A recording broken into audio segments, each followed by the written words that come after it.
Jadi minggu depan Anda mulai apa namanya presentasi. Hari ini saya akan menyampaikan ini. Oke, baik. Nanti kita akan berbicara masalah evolusi ya. Jadi kita harus memahami dulu karena evolusi itu seperti kita ketahui adalah ya kita akan mengamati perubahan ya. Kita akan mengamati perubahan secara bertahap dalam jangka waktu lama gitu ya. Baik mungkin kelompok misalnya hewan, tumbuhan gitu ya, bahkan buminya itu sendiri yang terus berevolusi. Nah, konteks evolusi tentu saja nanti kita akan dibahas oleh kalian nanti. Sebetulnya evolusi itu kalian melihatnya konteksnya seperti apa? Misalnya apakah dia perubahan struktur, perubahan fisiologis, dan lain-lain, atau bisa sampai membuat spesies baru mungkin ya. Nanti kita akan lihat gitu ya. Anda akan melihat sisi pro dan kontra dari evolusi itu sendiri ya. Mungkin bisa jadi sebagian orang akan melihat bahwa evolusi itu benar adanya, tetapi di lain bisa jadi evolusi itu dia tidak ada gitu ya. Nah, tapi sebelum memahami ke sana, kita akan melihat dulu sebetulnya perubahan itu dari mana ke mana. Nah, tentu saja kita akan memulai dulu dari bumi ya. Dari bumi kita akan memulai dulu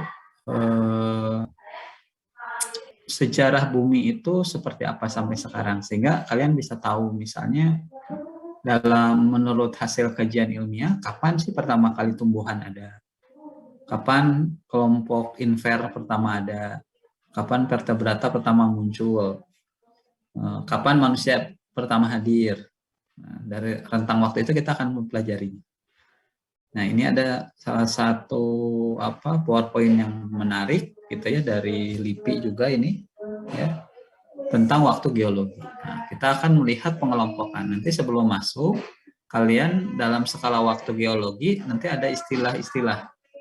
Misalnya ada istilah kurun atau eon ya, masa atau era gitu ya, zaman atau period istilahnya, kala atau epoch, dan waktu atau age. Nah, ini konsep waktunya dulu di waktu geologi. Ya nanti akan dilihat yang disebut kurun itu mana. Gitu. Kenapa sih dia banyak kelompoknya? Karena saking panjangnya sejarah bumi dari awal terbentuk sampai sekarang, maka kita akan melihat serial waktu itu bakal dikelompokkan sehingga kita memudahkan adanya di masa mana sih, di zaman mana sih, di kala mana, atau di waktu mana. Nah, ini PowerPoint-nya bisa berpindah nggak? Saya? Bisa, Bapak. Bisa, Bapak. Bisa, Bapak. Oke ya. Kita lihat dulu nih. Sebentar ya. Kita lihat dulu skala waktu geologinya. Mudah-mudahan bisa kelihatan ya. Ini yang kecil sebelah kanan Anda di layar. Ini kita dulu lihat skala waktunya yang di sebelah kiri. Nah, skala waktu ini digunakan oleh para ahli geologi dan ilmuwan untuk menjelaskan waktu dan hubungan antara peristiwa yang terjadi sepanjang sejarah bumi. Nah, nanti ada masanya dulu dilihat nih, masa primer, sekunder, tersier, dan kuarter. Terus nanti disebut masa primer itu kita menyebutnya masa Paleozoikum. Nah, ini nih masa Paleozoikum. Terus ada masa Mesozoikum. Ini. Mesozoikum. Nah, untuk yang tersier dan kuarter adalah masa Kenozoikum. Nah, ya, ini adalah sistem Amerika di Mississippian dan Pennsylvania. Nah, ini kita akan lihat dulu di sini misalnya di kurunnya tadi ada Cryptozoikum dan Phanerozoikum, ada masa ya, dibagi menjadi sekian masa. Ada sekian zaman, ya misalkan di zaman karbon, ya ini bisa ada tanda bintang ya. Ada perm, ya bahasa ini ya, bukan bahasa Sunda ya. Kalau bahasa Sunda, perm, nah beda lagi. Ada trias, ada zaman Jura yang kalian kenal Jurassic di sini nih. Nanti akan kita lihat ininya nih, waktunya nih yang sebelah kiri. Terus di zaman Kapur gitu ya. Terus di sini yang tersiernya juga ada turunan-turunannya. Nah, mungkin yang paling muda ini Kala Holocene ya di masa kuarter. Di sini yang paling muda. Ini yang paling tua di bawah. Oke, kita akan mulai satu persatu ya, kita akan lihat. Nah, sebelum ke situ, barangkali kita akan melihat dulu asal mula buminya. Nah, banyak teorinya. Kalau kalian dulu pernah belajar tentang teori apa? Kalian belajar tentang teori asal mula bumi, mungkin di pelajaran apa ya? Di fisika ya. Ada juga mungkin Anda juga belajar di geografi mungkin ya secara sekilas.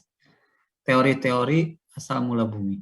Nah, ada pertama nebular hipotesis. Di nebular hipotesis itu dia berpendapat, ini disampaikan oleh Immanuel Kant dan Pierre, dia menyampaikan bahwa asalnya dulu tuh ada suatu kabut gas raksasa sangat pekat, panas, terpilin pada porosnya. Beberapa bagian luar dari kabut raksasa tersebut terpisah dan menggumpal atau memadat akibat penurunan temperatur sehingga membentuk planet-planet. Dan intinya sangat panas dan berpijar menjadi matahari. Jadi asalnya gitu katanya ya, seperti ini hipotesisnya. Terus karena dia terpilin, bagian terluarnya terlempar keluar gitu ya. Terus nah yang paling tengahnya yang terlempar keluar dia jadi planet-planet. Yang tengahnya yang paling inti panasnya dia jadi matahari. Menurut teori kabut ya. Jadi kalau teori kabut itu kalau dia udah jadi teori, jadi secara ilmiah dibuktikan. Nah, tetapi bukan berarti teori itu nggak bisa disanggah. Ya. Jadi kalau udah jadi teori, ya udah ilmiah. Prosedur dia udah melakukan uji coba laboratorium dan lain-lain ya. Bukan hanya dia melakukan pengamatan saja, tapi uji coba di lab misalnya ya, dia coba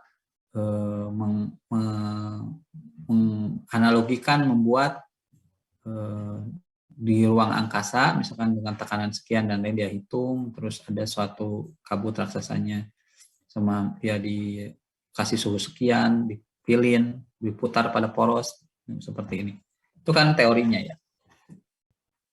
Oke, terus teori planetisimal atau planetisimal hipotesis. Nah, ini disampaikan lebih tua lagi oleh Thomas Proustier. Lebih ke sini. Nah, suatu bintang lain dalam peredarannya, teorinya gitu, hingga mendekati matahari dan menimbulkan daya tarik matahari yang besar antara kedua bintang. Sehingga keseimbangan bola gas matahari atau bintang terganggu yang mengakibatkan terlemparnya sebagian massa dan terbentuklah cabang gas yang mencurat keluar menyerupai kabut spiral. Cabang-cabang gas ini kemudian mengalami kondensasi, pendinginan, menjadi padat, dan itulah yang kita kenal dengan planet-planet. Ya. Oke, kita lanjut bentar ya. Barusan ada iklan. Gitu ya.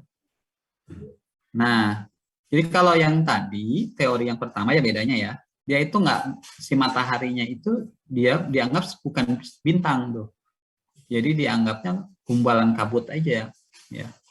Nanti dia terpilih memutar yang paling pijar di tengahnya jadi matahari dan lain. Tapi kalau di teori planetisimal itu udah ada bintang dulu. Nah, bintang itu matahari kan salah satu bintang terdekat ya, di bumi.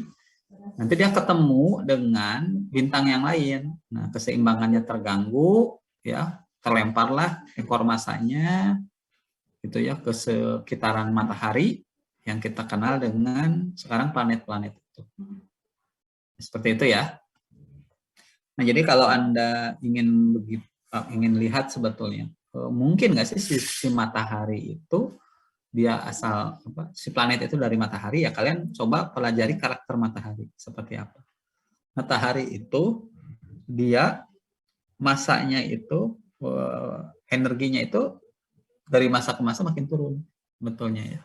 Mungkin pada satu waktu bisa aja di kita matahari itu padam. Nah, matahari padam itu yaitu kalau buat bumi itu kiamat karena bumi bakal, dia tidak bisa lagi berputar di sekitar itu, akan terlempar ke luar gitu ya. Energi yang menahannya, tarik menarik antara bumi dengan matahari udah nggak ada gitu ya. Jadi kalau skenario skenario kiamat tuh kayak gimana? Nah, mungkin banyak sekali ya. Bisa jadi kalau yang kita pelajari di Al-Quran misalnya ya, kejadian tentang kiamat digambarkan begitu luar biasa ya. Nah, tapi bisa jadi juga sebetulnya itu terjadi, jadi bumi itu hancur, gunung-gunung sudah dicabut dari akarnya dan lain-lain, itu bisa jadi salah satunya bisa memungkinkan matahari juga sudah mati, energi sudah habis energinya. Kita bisa terlampar, bertabrakan dengan planet lain, dengan bintang lain, dengan di ruang angkasa dan lain-lain. Banyak kan kita itu melayang sebetulnya kan di ruang angkasa bumi ini. Jadi banyak banget sebetulnya kiamat itu skenario-nya kan nggak ada yang tahu kayak gimana. Tapi di Al-Quran juga disebutkan mungkin seperti apa kengerian nanti gitu ya di kiamat. Salah satunya ini teori. Terus teori pasang surut, suatu bintang yang sangat besar, ya lebih besar dari matahari ya. Jadi ada bintang itu, ada bintang matahari ya. Ada matahari, tapi ada juga suatu bintang yang sangat besar, pernah melintas dengan jarak yang tidak jauh dari matahari. Jadi ada bintang yang sangat besar melintas di dekat matahari. Matahari itu kan bintang terdekat dan bukan bintang paling besar. Banyak banget di bumi, di bumi, di ruang angkasa ini, di tata surya, bukan tata surya, di jagat raya ini bintang itu sangat banyak. Jadi bukan miliaran lagi ya. Apa hitungannya itu udah ada hitungan, bisa Anda tonton, nanti saya share link YouTube-nya. Sebetulnya posisi bumi kita di jagat raya itu kayak gimana, matahari itu kayak kecil banget, kayak debu gitu ya. Jadi nanti ada bintang yang lebih besar dari matahari melintas. Nah, ada menyebabkan gelombang pasang sehingga sebagian massa matahari terlempar keluar. Jadi kalau yang tadi itu teori yang planetisme itu ada bintang berdekatan dengan matahari, mereka berputar, saling keseimbangannya terganggu. Nah, kalau ini kayak model kita lagi berdiri nih ya, berdiri, mobil Anda naik mobil kecil nih ya, di mobil kecil pinggir jalan, terus datanglah tronton yang gede gitu, itu ada anginnya kan, atau lagi naik motor tronton besar dengan kecepatan tinggi di samping, itu pasti akan membuat keseimbangan terganggu. Nah, dalam kasus itu kayak gitu. Nah, sehingga sebagian massa dari mataharinya terlempar, mengalami pemadatan menjadi planet-planet di sekitar matahari. Nah, jadi di teori asal mula bumi ini semuanya, menurut teorinya ya, dari ketiga teori yang kita bahas itu, semuanya berasumsi bahwa semua planet yang ada di sekitar matahari itu adalah asalnya dari matahari. Asalnya dari matahari. Kita lanjut. Nah, ini kita akan lihat sistem tata surya. Nah, sistem tata surya itu yang sekitar ini, sekitar matahari disebut tata surya itu ya. Kalau jagat raya itu semuanya. Tapi kalau disebut sistem tata surya, surya itu matahari ya. Jadi di galaksi kita aja gitu ya, di galaksi Bima Sakti itu matahari pusatnya dan planet-planet sekitarnya. Nah, sistem tata surya termasuk bumi terbentuk sekitar 4,6 miliar tahun yang lalu. Karena bisa menghitung 4,6 miliar tahun yang lalu. Sebenarnya dari mana sih para ahli bisa menentukan usia bumi itu? Sebetulnya banyak sekali cara menentukan umur suatu benda ya.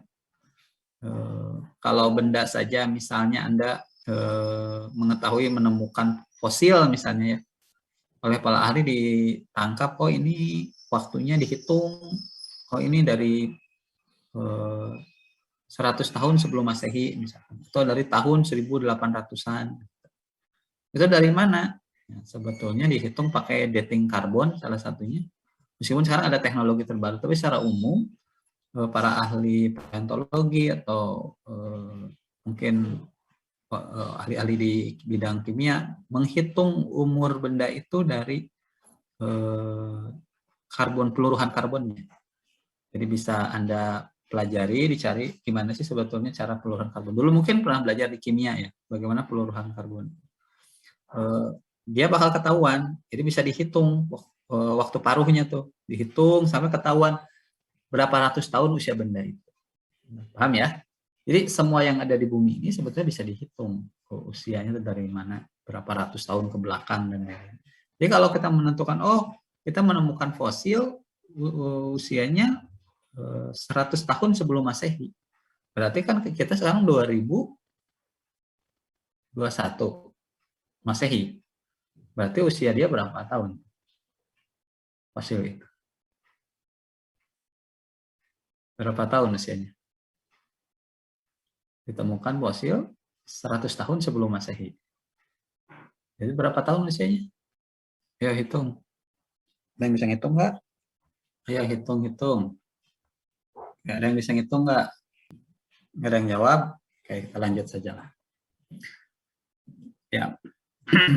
Ya, jadi di masa kehidupan tanpa kehidupan miliar tahun yang lalu, ya. Itu masa ini merupakan masa kondensasi. Tadi si bumi itu baru lepas dari matahari. Masa ini merupakan proses persiapan bumi sebelum bisa dihuni oleh makhluk hidup. Pada masa ini bumi berupa lautan api, di mana sangat sering terjadi hujan meteorit. Jadi karena dia baru lepas dari matahari, ya bumi itu di lautan api. Nah, terus Anda bisa dilihat di masa ini nih, ya, paling bawah 4,6 miliar sampai 4 miliar tahun lalu. Ada namanya Prakambrium, dimerahin di bawah, masa pembentukan bumi.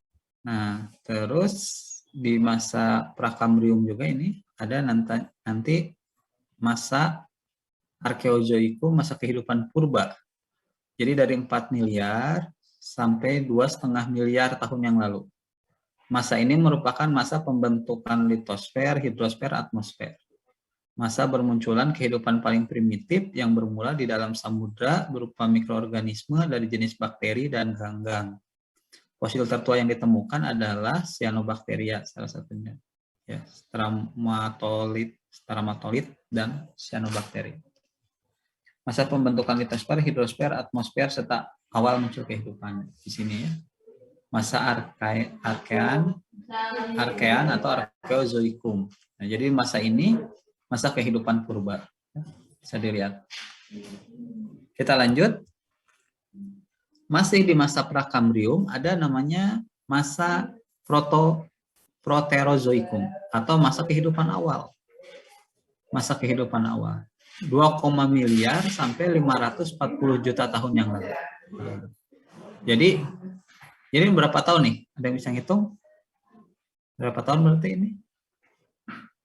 Selama berapa tahun masa kehidupan awal itu? Berapa miliar? Nggak ada jawab, lanjut. Masa perkembangan kehidupan dari organisme bersel tunggal menjadi bersel banyak. Seiring perkembangan hidrosfer dan atmosfer. Menjelang akhir masa ini, muncul organisme yang kompleks sejenis inver.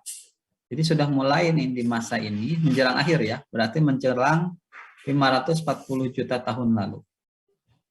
Ya, kelompok inver, dia ubur-ubur, mungkin beberapa jenis cacing di laut dangkal. Nah, pencirinya nih, penciri masa ini tuh ini, fosil-fosil ini. Stromatolith alga, cacing beruas, cacing beludruk, cacing gilik, dan ubur-ubur. Masa kehidupan hewan bersel tunggal di sini. Jadi di masa Proterozoikum itu dia masa kehidupan hewan bersel tunggal. Nah, selanjutnya kita akan masuk ke dalam satu masa namanya masa Paleozoikum, masa kehidupan tua. Nah, masa kehidupan tua ini di sini nih dari 540 juta tahun lalu sampai 245 juta tahun yang lalu. Ya. Ada di sini ya. Nanti ada di zaman Kambrium, zaman Ordovisium, zaman Silur, Devon, Karbon, dan Ferm. Nah, ini dikenal di masa ini tuh adalah masa kehidupan invertebrata. Invertebrata bawah laut. Nah, Anda nanti bakal belajar inver. Apa itu invertebrata? Ya, hewan tanpa tulang belakang. Nah, Kalau kalian lihat, kita akan mulai dari zaman Kambrium. Kambrium ini di zaman awal dari Paleozoikum, di merah ya, bisa dilihat di sini. Zaman bermunculannya hewan inver memiliki cangkang, kerangka luar sebagai pelindung. Fosil yang dijumpai, alga, cacing, koral, moluska, ekino, ya. Anda pernah belajar di SMA, kali arthropoda. Ya, fosil petunjuk zaman ini adalah Trilobita. Jadi kalau ditemukan Trilobita, kelompok arthropoda pada ya, yang telah punah nih, yang ini nih Trilobita, berarti dia itu ada muncul dari zaman Kambrium, dari zaman 540 juta tahun yang lalu. Trilobita. Nah, sekarang sudah punah. Selanjutnya ada zaman Ordovisium. Nah, zaman Ordovisium itu 510 juta sampai 439 juta yang lalu. Masih zaman hewan inver, ya invernya sudah mulai bertambah keragamannya, mulai muncul kelompok ekino, ya asteroid atau bintang laut, krinoid, itu ya, bilia laut mulai muncul. Nah di sini ada yang unik, mulai muncul ikan tanpa rahang. Nah, buat yang tingkat 4 barangkali agak sedikit nyambung karena pernah belajar inver. Nah, tingkat 1 belum belajar, vertebrata. Tingkat 1 belum belajar vertebrata, tetapi kalian pasti pernah belajar tuh hewan-hewan yang misalnya kelompok ikan atau apes, ya. Di kelompok apes itu ada yang agnata, gnatostomata, ikan tanpa rahang tuh, ya, yang agnata itu. Sampai sekarang tuh ada ikan tanpa rahang itu ya, sampai sekarang. Jadi dia pertama munculnya dulu nenek moyangnya itu di zaman Ordovisium. Jadi nanti kalau Anda udah tahu apa ya, tahu tentang waktu geologi ini, pas belajar vertebrata, Anda bisa tahu, misalnya ada lagi ngobrolin masalah Pisces. Pisces itu kan dia bukan kelas lagi, kalau nggak saja super kelas ya, super kelas. Nanti di bawahnya ada kelas-kelasnya. Nah, jadi kalian tahu, misalnya ikan tanpa rahang itu ternyata udah muncul nih dari zaman Ordovisium, gitu ya. Padahal kalau Anda tahu, vertebrata itu nanti justru banyak munculnya setelah zaman ini, ya, setelah ke atasnya, gitu ya. Bukan di Ordovisium, tetapi ternyata nenek moyang vertebrata, ikan tanpa rahang sudah mulai muncul di zaman Ordovisium yang dikasih tanda merah. Terus ada zaman Silur, ya, berkisar dari 439 sampai 408 ya, 408 juta tahun yang lalu.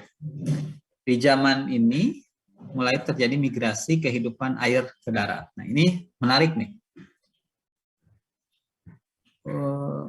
Secara ilmiah sampai sekarang diyakini, termasuk mungkin para ahli di LIPI juga, bahwa dalam evolusi itu terjadi migrasi kehidupan dari air ke darat, disepakatinya gitu.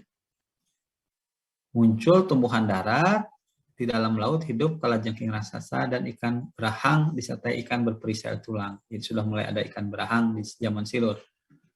Nah, tapi yang menariknya, kata mulai migrasi kehidupan dari air ke laut itu diterjemahkan berbeda. Yang pertama, ada yang menerjemahkan sesuai dengan penangkapannya berdasarkan katanya, bermigrasi itu pindah. Jadi ada yang bilang hewan-hewan yang ada di darat itu asalnya dia hewan-hewan air. Karena katanya bermigrasi. Tapi ada juga yang berpendapat yang disebut bermigrasi dari kehidupan air ke darat itu adalah sebetulnya proses keberadaannya.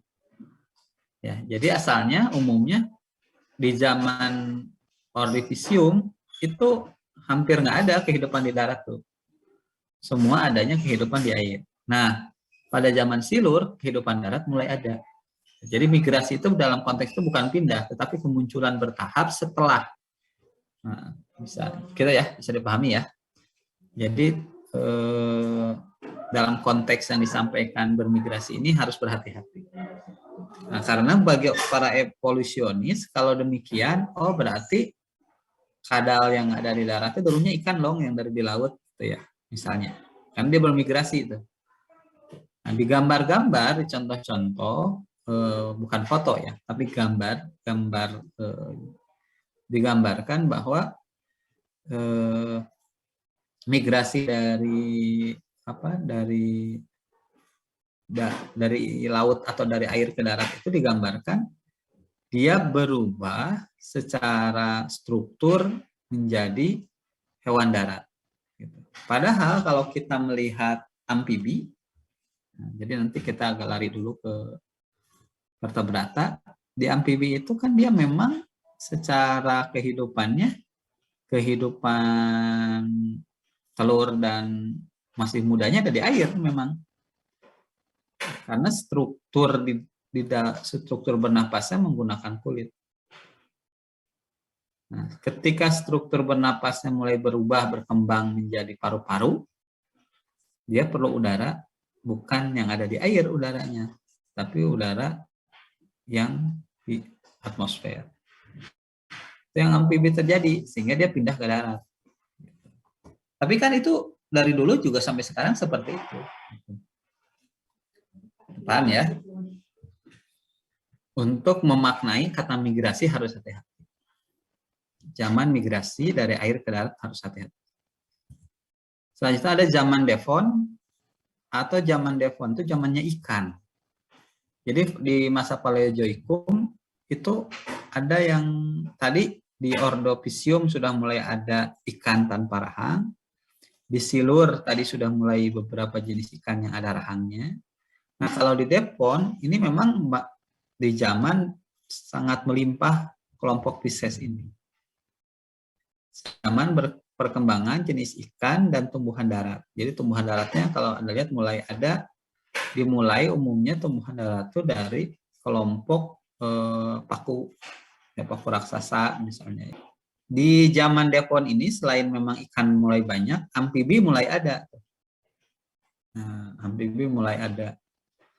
Jadi amfibi itu ya seperti saya bilang, dia hidup di dalam dua tempat ya, di air dan di darat, di masa mudanya dan di masa dewasanya, karena perubahan struktur alat pernapasannya. Nah, di ujung-ujung zaman Devon ini mulai muncul beberapa serangga ya, dia masih inver, beberapa serangga darat. Jadi yang di awal di Kambrium itu adalah inver yang umumnya di air. Jadi invertebrata itu kalau kalian tahu adalah jenis spesies, jumlah spesies ya. Yang jumlah spesiesnya itu mungkin sekitar 95 atau 98% di dunia ini adalah inver. Kalau vertebrata itu yang sedikitnya. Kalau serangga tuh sangat banyak banget spesies. Kalau kalian masih mempelajari satu ordo aja di inver itu spesies itu banyak banget. Ya, kalau di vertebrata spesiesnya nggak terlalu banyak. Cuman memang vertebrata itu masanya ya, bobotnya dan lain-lain, mungkin ukurannya yang biasanya lebih pada besar, biomasanya yang lebih tinggi, sehingga dia mendominasi. Tapi kalau dari spesies paling banyak ini zaman karbon. Oh ya, ada yang kelewat sedikit ya tadi, sorry. Ya, di 540 sampai 510. Ada yang namanya istilah, nanti yang akan ada yang bahas mungkin ya. Namanya istilah ledakan Kambrium. Apa itu ledakan Kambrium? Ledakan Kambrium itu adalah kemunculan spesies invertebrata yang jutaan spesies di dalam waktu bersamaan. Paham ya? Ledakan Kambrium itu munculnya spesies invertebrata terutama ya, sangat banyak di waktu bersama di zaman itu. Nah, ini ledakan Kambrium itu kalau kalian amati di dalam alur evolusi nanti, ini menjadi penyangkal teori evolusinya Darwin, salah satunya. Jadi kalau menurut Darwin itu kan dia evolusi itu berkembang dari H ke A aksen, terus ke aksen 2 dan sampai jadi B misalnya ya. Jadi spesies A menjadi spesies B ujungnya. Teorinya gitu. Untuk proses ini tuh dia ada tahapannya sekian juta tahun yang lalu. Nah, teori Darwin tidak bisa menjelaskan bagaimana di zaman Kambrium itu bisa terjadi ledakan jumlah spesies. Padahal di prakambriumnya nggak banyak, masuk ke Kambrium sangat banyak. Nah, ledakan jumlah spesies itu yang sampai sekarang mungkin bagi para pendukung teori evolusi kreatinisme misalnya ya, bahwa makhluk hidup itu diciptakan. Nah, ini hal jadi satu dasarnya nih, bahwa makhluk hidup itu semua diciptakan di zaman-zamannya itu. Tidak ada yang menciptakan. Bukan dia berubah dari A jadi B. Itu salah satu dasarnya di ledakan Kambrium. Mungkin nanti akan dibahas di evolusi makhluk hidup lebih lanjut oleh kalian.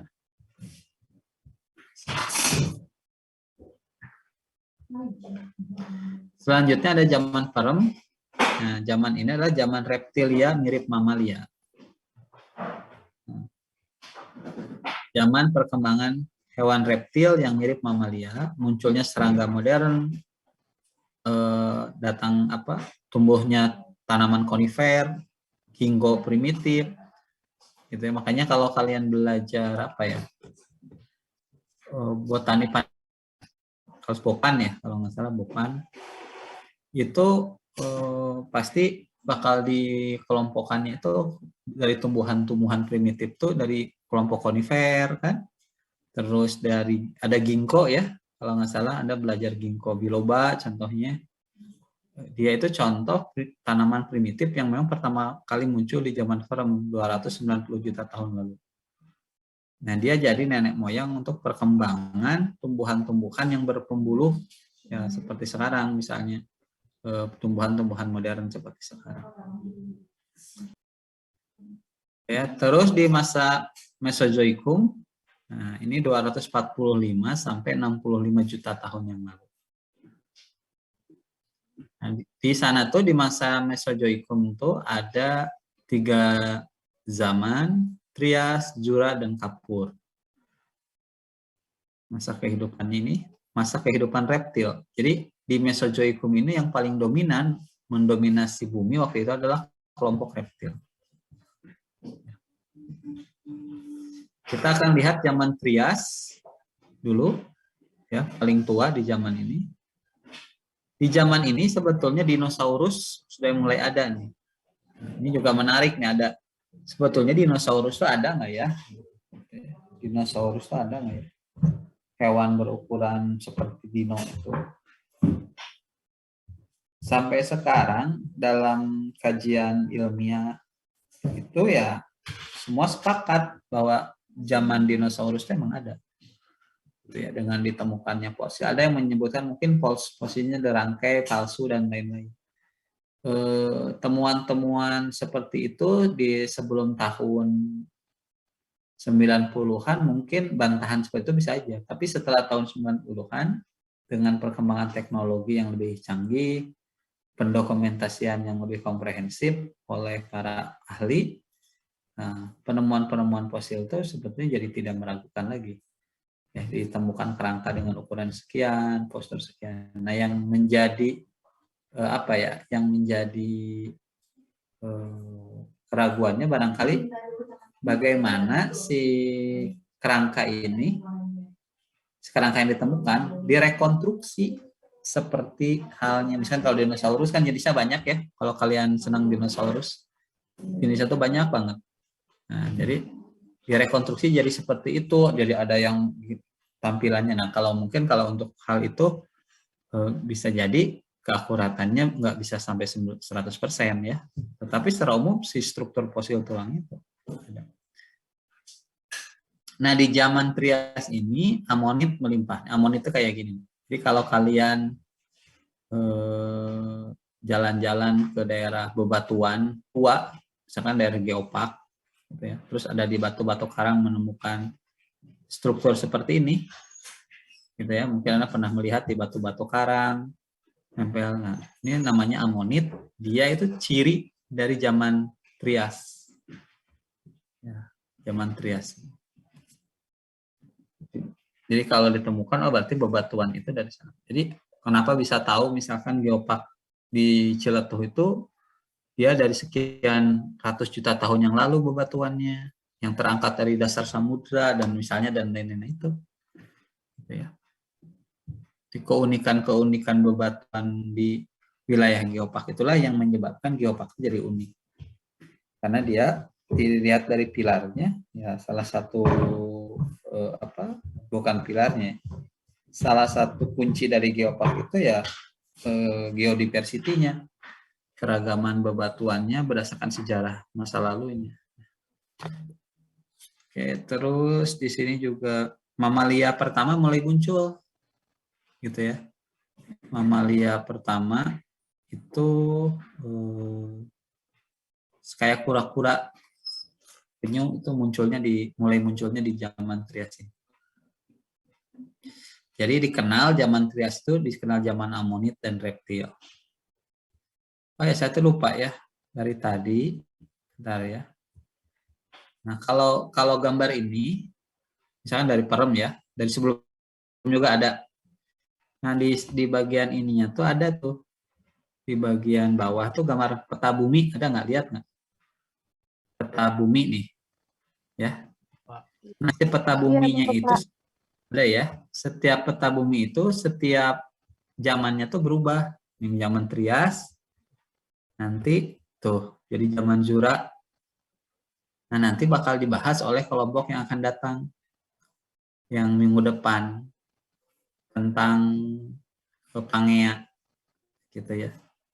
Nah, jadi setiap zaman tuh daratan itu bumi yang warnanya birunya lautannya, daratannya yang berwarna coklat itu berubah-berubah. Ya, jadi bisa diperhatikan gitu ya. Jadi kayak gini. Saya lupa tadi menjelaskan. Jadi si zaman ini sekalian digambarkan si zaman kondisi bumi itu kayak gini. Jadi di zaman Jura dan kayak gini nih daratan di seluruh bumi itu. Gitu ya. Ada nggak Indonesia di sini? Peta ini ada nggak? Ada Pak. Udah ada tapi nggak tahu sebelah mana ya. Ya, mungkin bisa jadi juga belum. Nah, jadi kalian harus melihatnya bahwa daratan itu tidak selalu ada, misalnya ya berubah, bergeser, nggak selalu, ada juga yang dari atas tenggelam ke samudra, ke bawah, dari bawah naik ke atas. Jadi kalau kalian ngebayangin bumi itu harus kayak ngebayangin bola bulat, tapi bulatnya itu karena ada air. Airnya dibuang, itu sebetulnya bumi itu daratan-daratan tuh puncak-puncak gunung. Jadi kayak misalkan Pulau Jawa tuh puncaknya, lembahnya tuh di mana? Itu di samudra, dihilangin aja airnya. Bayangkan oleh kalian si airnya hilang. Gitu. Jadi bentuknya itu jadi gitu tah. Jadi apa ya? Gak bulat jadinya. Jadi kayak bola diremas, bola plastik, di cross gitu ya. Nah kayak gitu. Pada satu masa karena di dalam inti bumi itu ada tekanan keluar, ada bagian yang jadi kedorong naik, bagian lain jadi keturun. Nah, ceruk-ceruk yang kosongnya bakal diisi samudra, ya, yang barunya naik ke atas. Jadi tidak aneh kalau suatu saat pulau-pulau hilang, muncul pulau baru. Lewat mekanisme apa? Pergeseran tektonik itu. Gempa bumi itu kan tiap lempengan tuh geser tuh. Kalau bertumbukan satu lempengan dengan lempengan, dia tuh bakal kedorong ke atas atau bisa ke bawah gitu, ngerti nggak? Kalau ke bawah jadi lembah, jadi samudra, ke atas jadi gunung. Jadi pegunungan Himalaya yang ada di zaman modern sekarang itu kalau dilihat dari apa ditemukannya fosil-fosil itu dulunya berada di lembah, di samudra, di dasar samudra. Bisa kebayang nggak? Jadi bumi ini begitu berubahnya tuh luar biasa. Nah, kayak misalnya yang sekarang kayak model Jakarta ya, setiap tahun tuh berapa senti dia turun gitu. Jadi ke bawah, turun ke bawah itu nanti di bagian lain mungkin ada juga daratan yang naik ke atas. Sangat memungkinkan. Jadi sangat fleksibel sebetulnya. Nah, tapi kan untuk proses itu perlu waktu jutaan tahun, ribuan tahun, gitu ya. Meskipun tergantung kecepatannya. Misalnya kayak model Jakarta itu dia bakal terendam oleh airnya kan 2050 katanya ya. Jadi kalau sekarang nggak ada penanganan seperti di Belanda, Jepang tuh Jakarta tuh sudah 2050 nanti sudah terendam. Sudah di bawah permukaan, belum tentu terendam ya. Sudah di bawah permukaan laut si tinggi tempatnya. Kan patokan tanah tuh DPL ya, di atas permukaan laut. Nah, ini sudah di bawah permukaan laut. Jadi kalau nggak kayak Belanda ada tanggul di sekitar lautnya, kerendam air laut masuk. Belanda itu kan mungkin lebih dari setengah wilayahnya itu di bawah permukaan laut. Di bawah permukaan laut ketinggiannya itu. Tapi dia tetap jadi negara hebat dengan teknologi.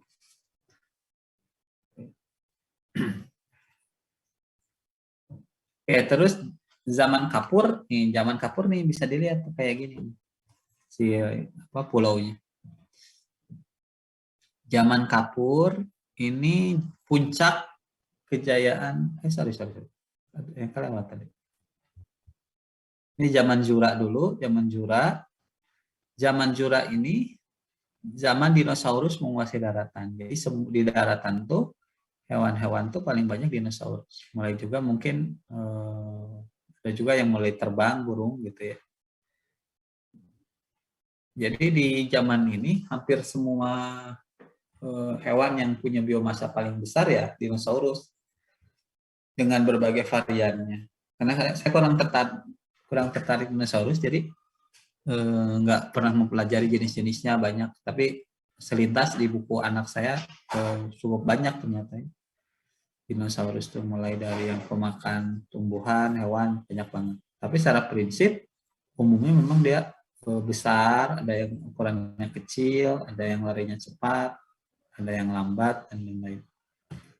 Nah, di zaman Kapur, ini puncak kejayaan dinosaurus raksasa dan reptilia terbang. Gitu ya. Mamalia dan tumbuhan berbunga mulai berkembang. Nah, ini di Botani Phanerogami, nanti Anda kuliah. Mungkin kalau kurikulum baru, saya nggak tahu jadi apa Botani Phanerogami disatuin sama apa. Mulai adanya tumbuhan berbunga. Tumbuhan berbunga muncul di zaman Kapur ternyata. Ya, sekarang itu tumbuhan yang paling mendominasi itu ya tumbuhan berbunga. Ya. Tumbuhan yang paling mendominasi itu tumbuhan berbunga. Oke, ya, thank you diingatkan nih di message. Saya nggak lihat itu juga. Barusan udah dimasuk. Oke ya. Terus kita lanjut. Nah, ada zaman Kenozoikum. Masa Kenozoikum. Ya, masa tersier dan kuarter, nanti zamannya dari mulai Paleosen sampai Holosen, ya. Nah, ini dikenal dengan masa kehidupan mamalia. Gini, kalau istilah penamaan masanya, misalkan kalau Mesozoikum tadi dikenal dengan reptil gitu ya, tapi bukan berarti mamalia nggak ada kan. Mamalia sudah mulai muncul, tapi didominasi oleh reptil. Nah, kalau di Kenozoikum itu bukan berarti reptil nggak ada, tetapi yang mendominasi mamalia, gitu ya. Reptil udah ada, cuman secara umum di zaman Kapur akhir itu semua dinosaurus mengalami kepunahan. Ini juga menarik teorinya. Jadi Anda bisa melihat bagaimana mengapa dinosaurus atau kelompok reptil di zaman Mesozoikum itu mengalami kepunahan. Berbagai teori mengungkapkan dan yang paling banyak diterima adalah terjadinya hujan planet, hujan meteor itu. Jadinya hujan meteor ke bumi gitu ya, yang menyebabkan sumber baik secara langsung maupun tidak langsung sumber daya di bumi itu berkurang dan menyebabkan kelompok reptil ini mengalami kepunahan. Nah, di masa Kenozoikum 60 disebut masa kehidupan baru, yaitu 65 juta sampai sekarang. Ya, jadi sampai sekarang tuh namanya kita masa Kenozoikum ya, sampai sekarang. Mungkin beberapa juta tahun yang akan datang bisa jadi berubah ya, kitanya udah nggak ada juga. Tapi sampai sekarang masuk masa Kenozoikum, dimulai dari Paleosen. Nah, di kala Paleosen itu mulai muncul hewan pemakan rumput, primata dan burung, gitu ya. Nah, petanya kayak gini nih. Kita belum ngelihat gambar bumi juga, gambar Indonesia juga ya. Kalau kalau Australia ada tuh, Australia, Afrika, ini Amerika Selatan masih kayak gini ya. Terus ini Afrika Tengah. Belum kelihatan juga Indonesia tuh kapan ya munculnya tuh 65 juta tahun yang lalu tuh belum ada. Oke ya. Terus kalau baru masuk lagi nanti. Ya. Lanjut ya. Ada nggak? Nampak nggak? Sudah ada Bapak. Ada Bapak. Ya. Lanjut. Oke, kita lanjut di masa Kalamoisen ya 23 juta tahun yang lalu. Oke, sampai 5,2 juta tahun yang lalu, mamalia pemakan rumput semakin berkembang pesat, munculnya homonoid, sapi, domba, dan monyet. Ya, kala munculnya homonoid, sapi, domba, dan monyet di sini. Kalau urutannya bisa sambil diperhatikan oleh kalian. Kayaknya Indonesia udah ada muncul dikit. Kalian bisa lihat ada kayak Kalimantan gitu. Nah, ini kala Ploisen. Ya. Di sini, nah ini paling menarik nih. Kita akan nanti dibahas oleh yang membahas materi asal-usul manusia. Nah, di zaman ini, di kala Ploisen ini, selain munculnya kelompok hewan seperti misalnya gajah, gitu ya, ada hominid pertama. Apa itu hominid? Ya, hominid itu adalah kelompok yang disebut di dalam evolusi itu adalah manusia purba. Mulai dari Homo habilis, mungkin terus Anda nanti akan melihat Lucy, salah satu fosil yang ditemukan lengkap, ya, 3,2 juta tahun. Terus ada juga fosil Australopithecus africanus. Ya, ini hominid ini menarik. Apakah sebetulnya hominid ini dia adalah nenek moyang dari Homo sapiens, atau hominid ini dia satu kelompok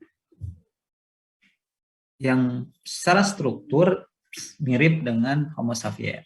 Itu nanti dibahas ya. Seperti di pertemuan pertama kemarin kita diskusi sedikit, nanti mohon dibahas oleh yang asal-usul kehidupan manusia.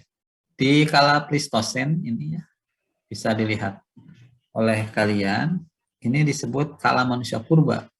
Jadi kalau hominid itu dia dianggap sebagai manusia purba, tetapi perdebatannya agak panjang, nanti Anda bahasnya. Di kala Pleistosen ini, karena yang mendominasinya manusia purba disebut kala manusia purba. Ya, secara peradaban di zaman ini yang mendominasi itu manusia purba berdasarkan dari fosil ya. Digambarkan seperti itu asosiasinya dengan mamalia lain. Dikenal mulai adanya yang paling muda itu misalnya ya yang Yang ini yang paling bawah, Homo sapiens nih, yang kita kenal. Cro-Magnon mulai muncul di sini, tetapi mungkin di sini banyak ditemukan kayak Homo erectus, ya. Terus kita juga menemukan Homo nederlandensis, ya, termasuk terbalut Homo sapiens. Ya, kita bisa lihat seperti ini. Kayaknya Pulau Indonesia sudah mulai lengkap. Baru, ya. Kala Holosen, kala manusia modern. 10.000 tahun yang lalu sampai sekarang. Nah, kalau di dalam waktu hitungan geologi ini, di sini disebutkan bahwa manusia modern itu sebetulnya muncul 10.000 tahun yang lalu, misalnya. Nah, Anda bisa mengkaji ini yang mau tampil asal-usul manusia. Dalam sejarah, Nabi Adam itu dia pertama ada tuh kapan? Barangkali ada yang membahasnya dalam sejarah, ya. Itu dia dalam sejarah Anda lihat seperti itu. Oke ya, jadi Anda bisa nanti dicari, dihubungkan, gitu ya. Dari aspek bumi juga di masa ini sudah seperti yang hampir mirip sekarang, gitu ya. Mirip seperti sekarang, gitu ya. Ini bumi tadi yang kita bahas sebetulnya ya. Kalau dibikin irisannya kayak gini. Tapi kan saya bilang nggak bukan bulat ini karena dia jadi bulat bagus itu karena ada air. Jadi kalau airnya dihilangkan ya nggak bulat, bulatnya nggak pasti rata. Dilihat dari jauh ya. Susunan bumi saya pikir nggak usah dibahas. Anda bisa lihat. Ini waktu umur tadi, penghitungan umurnya, terus menyusun waktunya. Umur nisbi Anda bisa baca. Oke. Beberapa. Nah, ini pesan-pesannya nih buat tingkat 1 terutama. Nah. Oke. Nah. Untuk tingkat 4, tingkat 1 nih harus janji ya.